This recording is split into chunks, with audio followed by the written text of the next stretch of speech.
जी, अस्सलाम वालेकुम। उम्मीद है सब खैरियत से होंगे। तो जैसा कि आपको पता है कि हमारी एक सीरीज़ चल रही है जिसमें मैं अपने सिटी में रिलेटेड जितने भी लोकल बिजनेसेस हैं उनको किस तरीके से मैं डिजिटल मार्केटिंग की तरफ मूव कर सकता हूँ, किस तरीके से वो डिजिटल मार्केटिंग को यूज़ करते हुए अपने बिज़नेस को किस तरीके से ग्रो कर सकते हैं और किस तरीके से लीड जनरेट कर सकते हैं। मैं इस वक्त आपको एक कंपनी से रिलेटेड मैं आपको ना इंट्रोड्यूस करवाने वाला हूँ जो कि हमारी लोकली यहाँ पर समुंदरी में बाकायदा कंसल्टेशन, वीज़ा कंसल्टेशन और इंग्लिश इंग्लिश लैंग्वेजेस से रिलेटेड वो कोर्सेज करवाते हैं। तो उनके ऑफिस में गया था, तो उनके ऑफिस पे मैं कार्ड भी लेकर आया जो कि मैं आपको शो भी करवाऊंगा इस वीडियो में। बाकायदा मैंने उनके साथ मेरी एक लॉन्ग डिस्कशन हुई, जो जितनी भी मेरी डिस्कशन हुई थी वो मैंने एक पूरी चार्ट में मैंने बाकायदा संभाल के रखी है, नोट किया। वो मैं आपको शो भी कराऊंगा और साथ साथ आपको बताऊंगा कि किस तरीके से मेरी उनके साथ क्या बातचीत हुई, क्या मैंने उनसे इन्फॉर्मेशन ली और किस हिसाब से मैं उनके बिज़नेस को किस तरीके से ग्रो करने की क्या क्या स्ट्रेटजी हम इम्प्लीमेंट कर सकते हैं और हम डिजिटल मार्केटिंग और सोशल मीडिया मार्केटिंग को यूज़ करते हुए किस तरीके से उनके लिए एक क्वालिटी लीड जनरेट कर सकते हैं सिर्फ समुद्री रीजन में। तो स्क्रीन की तरफ चलते हैं और जितना चार्ट और जितना मैंने एक बाकायदा पूरी मेरी मेहनत है 2 दिन की, किस तरीके से हम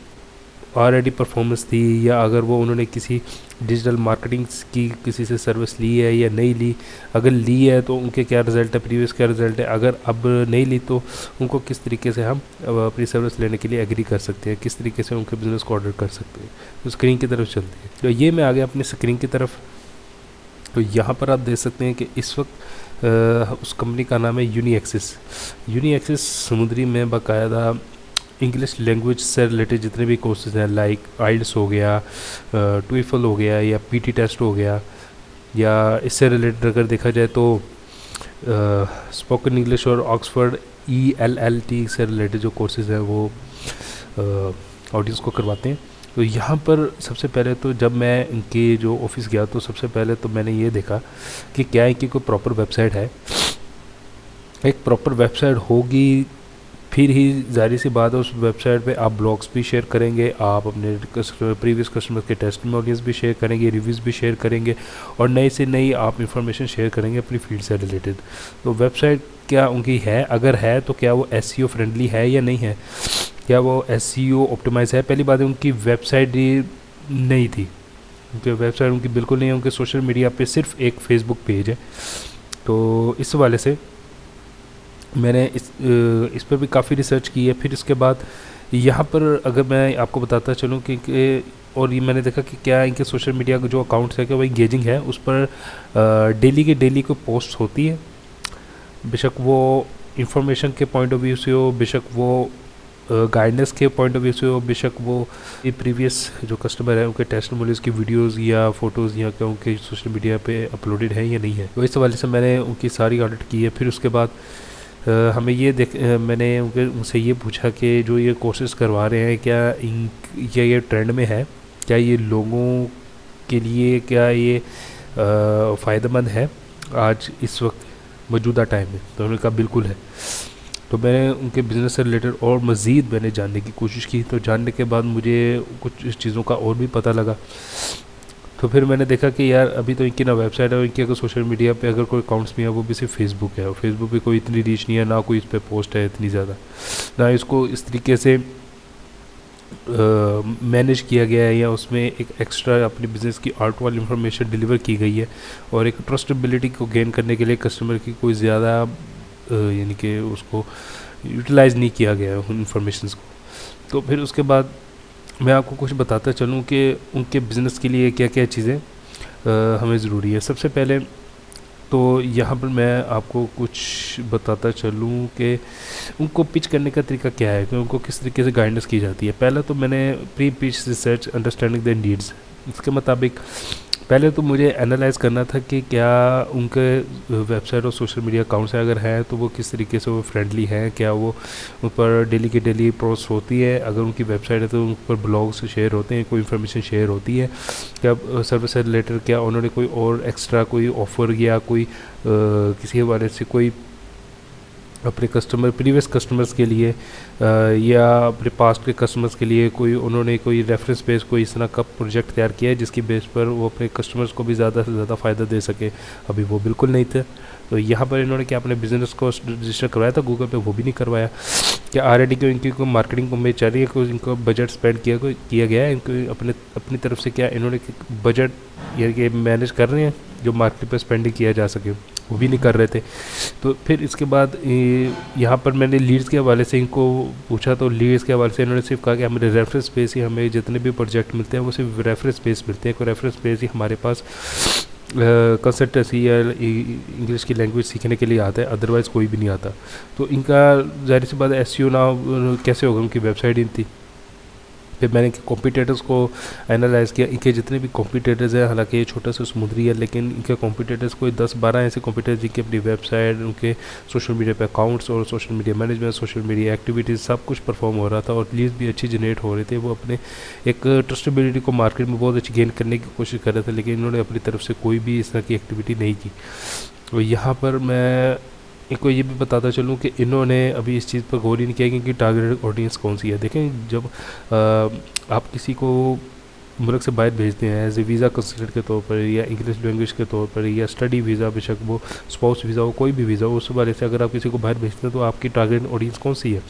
मेन पहले नंबर पर तो आपके स्टूडेंट है, ज़ाहिर सी बात है। अपने कॉलेज लेवल पर या यूनिवर्सिटी लेवल पर जो लोग अपनी यूनिवर्सिटी की डिग्रीज कंप्लीट करके जब उनके ख्वाब होता है कि वो दूसरे कंट्रीज़ में जाए और वेल सेटल हो, उस वाले से भी ये हमारे स्टूडेंट एक टारगेट ऑडियंस है। फिर वो लोग जो कि माइग्रेशन होना चाहते हैं, आपको पता है कि ज़ाहिर सी बात है कुछ लोग पाकिस्तान के जो मौजूदा हालात हैं उससे वो इतने सेटिस्फाई नहीं होते, तो वो कहते हैं हमने बाहर माइग्रेट करना है। तो माइग्रेशन के हवाले से भी वो भी हमारी टारगेट ऑडियंस है। और कुछ ऐसे लोग हैं जो ऑलरेडी यहाँ पर काम तो कर रहे हैं लेकिन वो एक पर कैपिटल इनकम अच्छी बना नहीं पा रहे, कोई अपनी कोई प्रॉपर्टी या कोई इस तरीके से अच्छा पैसा नहीं कमा पा रहे, तो वो इस तरीके से थोड़े से पैसे जमा करके फिर बाहर जाने की कोशिश करते हैं अदर कंट्रीज़ में। तो वो हमारी टारगेट ऑडियंस है। यहाँ पर मैं अगर देखा जाऊँ तो यहाँ पर एक और भी चीज़ है कि अगर हमने ये तो डिसाइड कर लिया कि हमारी टारगेट ऑडियंस क्या है, पर ये डिसाइड नहीं किया हमारा गोल क्या है। हमारा गोल तो ये ज़ाहिर सी बात है कि किसी भी कंपनी का गोल क्या होता है, गोल ये होता है कि अगर हमने छोटी सी सिटी से स्टार्ट किया तो हमने दूसरी सिटीज़ में भी जाना है, दूसरी सिटीज़ में भी अपनी ब्रांचेस खोलनी है। लेकिन इसका फर्स्ट रूल यही होता है कि आपने कोशिश करनी है कि अब जिस सिटी में हो वही सिटी में सबसे ज़्यादा अपनी हाइप क्रिएट करें, वहाँ पर ज़्यादा से ज़्यादा ट्रस्ट गेन करने की कोशिश करें, ताकि इसी की बेस पर ही आप अपनी दूसरी सिटीज़ है वहाँ पर आप अपने ऑफिस ओपन कर पाएंगे और एक ट्रस्टबिलिटी की बेस पर ही लोग आपके पास आपकी सर्विस लेने वहाँ पर आपके जो ब्रांचेस है वहाँ पर पहुँचेंगे। अच्छा, तो यहाँ पर मैं कुछ लीड्स के हवाले से आपको बताता चलूँ कि सबसे पहले तो इस तरीके के जो बिज़नेसेस होते हैं उनके लिए लीड्स का जो मेन जो सोर्स होता है वो मेटा एड्स होता है। ज़ाहिर सी बात है मेटा एड्स पे सबसे ज़्यादा इस तरीके से लीड जनरेट की जाती है। और अदर कंट्रीज लाइक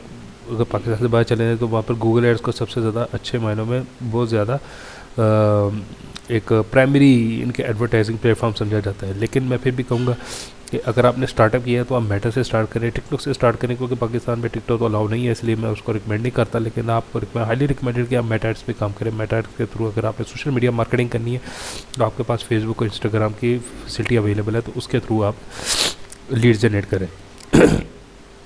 बाकी इसके अलावा इस हवाले से लोकल ऐसी हो जाता है गूगल माई बिज़नेस है, क्योंकि ज़ाहिर सी बात है उन्होंने ना अपना बिज़नेस गूगल पे रजिस्टर करवाया, जिसकी वजह से कोई भी बंदा जब न्यू बंदा कोई समुद्री की लोकेशन पे वीज़ा कंसल्टेंट या इंग्लिश लैंग्वेज ट्रेनिंग के हवाले से कुछ सर्च करता है तो ज़ाहिर सी बात है इनकी वेबसाइट पहले नंबर पर होनी चाहिए। जब इनका बिज़नेस रजिस्टर नहीं है तो भाई कैसे आएंगे। फिर इसके बाद लोकल एसईओ, इनकी वेबसाइट नहीं है तो एसईओ का तो सवाल ही पैदा नहीं होता। फिर इसके बाद ये चीज़ें मैं आपको इस वजह से बता रहा हूँ कि जब मैंने उनके साथ डिस्कशन हुई तो मुझे ये चीज़ों का इल्म हुआ कि इनके पास इन चीज़ों का होना ज़रूरी था, लेकिन ये नहीं है। कन्वर्जन रेट ऑप्टिमाइजेशन, ज़ाहिर सी बात है कन्वर्जन रेट ऑप्टिमाइजेशन ये होता है कि ज़ाहिर सी बात कोई भी कंपनी है जब वो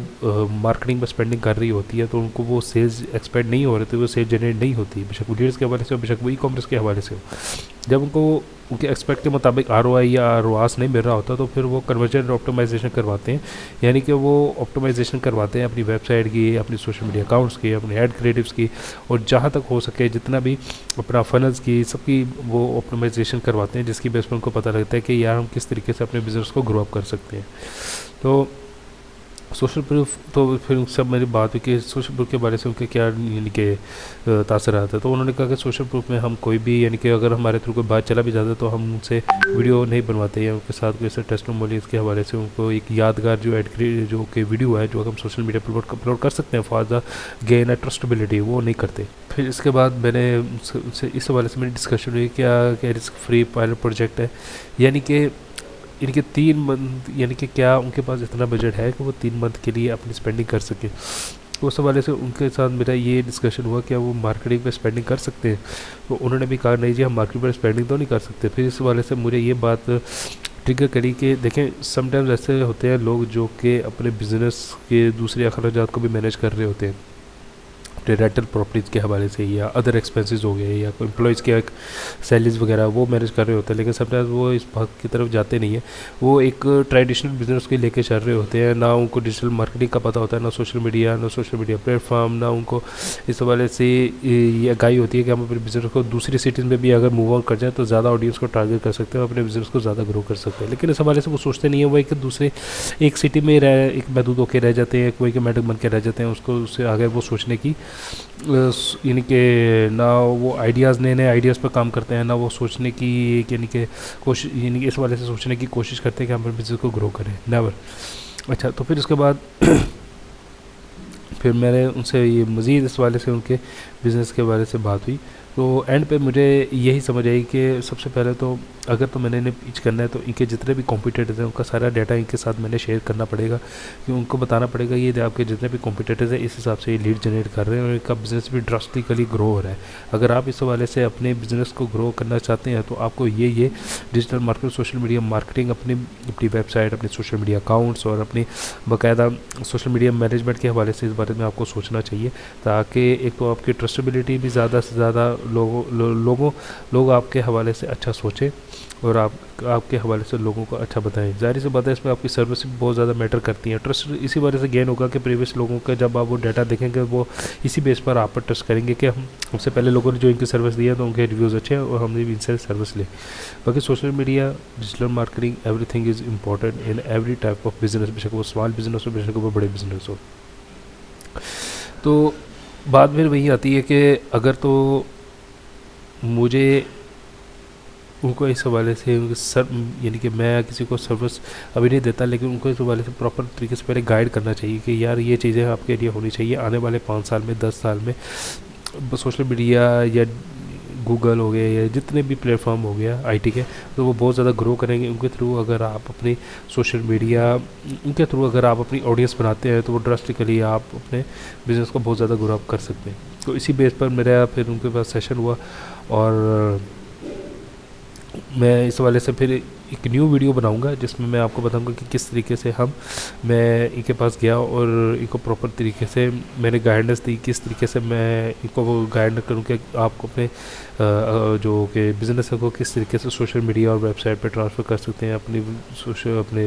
वेबसाइट को किस तरीके से करवा सकते हैं, डेली के ब्लॉग कैसे लिखवा सकते हैं, आप सोशल मीडिया मैनेजमेंट कैसे करवा सकते हैं। तो इस तरीके से गाइडेंस कर दी जाए, अलग बात है आप वो आपसे सर्विस से लेते हैं नहीं लेते, लेकिन कम से कम उनको इस हवाले से तो प्रॉपर गाइडेंस होगी, उनको अवेयर होंगे इस हवाले से कि यार ये चीज़ें एग्जिस्ट करती हैं, तो इन चीज़ों के थ्रू हम अपने बिज़नेस को ग्रो कर सकते हैं। तो आज की वीडियो हमारी यही तक थी। तो अगर आपको मेरी वीडियो पसंद है तो किसी भी हवाले से आपको कोई भी क्वेश्चन हो या किसी भी हवाले से हमने डिस्कशन करनी हो तो डिस्क्रिप्शन में लिंक भी दिया गया है, बाकायदा मेरे सोशल मीडिया प्लेटफॉर्म पर विजिट कर सकते हो, मुझे डायरेक्ट व्हाट्सएप पर रब्ता कर सकते हैं।